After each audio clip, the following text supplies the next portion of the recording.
using the exponential moving average. Now remember, the difference is the SMA just calculates the average of the last X number of bars, depending on what your look back period is. The EMA, however, is going to front weight the most recent price data, which will make it more reactive when you have price shocks, such as during news releases. But remember, there's nothing magical about the number, and there's nothing magical about the EMA or the SMA. Let's take a look here. We have our 20 and our 50 here, but over here, basically have a 13 and a 53. So if anyone tells you a 50 is a great number to use, well, why not a 53? Why not a 45?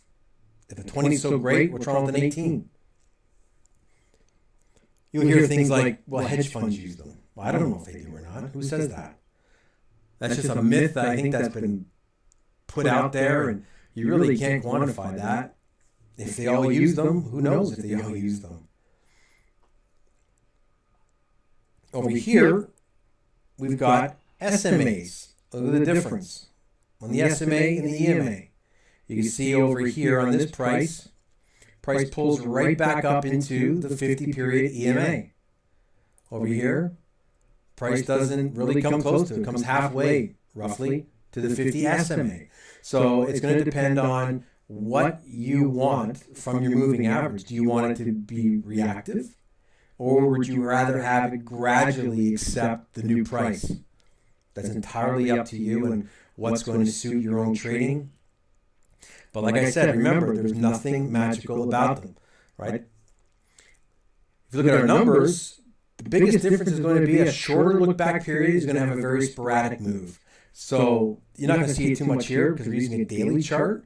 But if you go down on lower time frame charts, the more whippier the price is, obviously the more whippier the moving average is going to be. As well, if you use a longer term moving average, and just by using these two, you can see the 50 is further away from price than 20 is. Put 100 on here, it'll be out here somewhere. So it just depends on how close you want the changes in the moving average to be. And all that's going to have to be determined through your testing as well. And we talked about moving averages, support and resistance. And you hear that a lot. And you watch any of the news or even some of the people on YouTube, they'll say that price found support or price found resistance at its 50 EMA or its 50 SMA or it's bounced off the 100. Well, let's think about that for a second.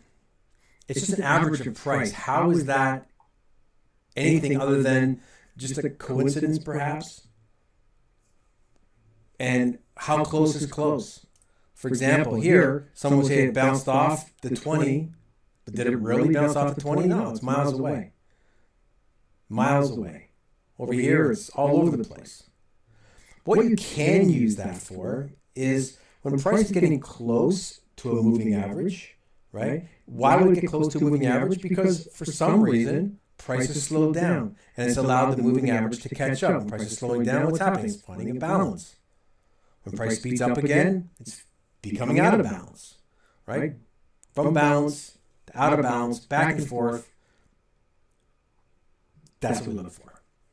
So what can you use that for? Well, let's say over here, price has come up to our 50. Right away, what are we going to do? Look left. What comes up to the left? Well, let's take a look.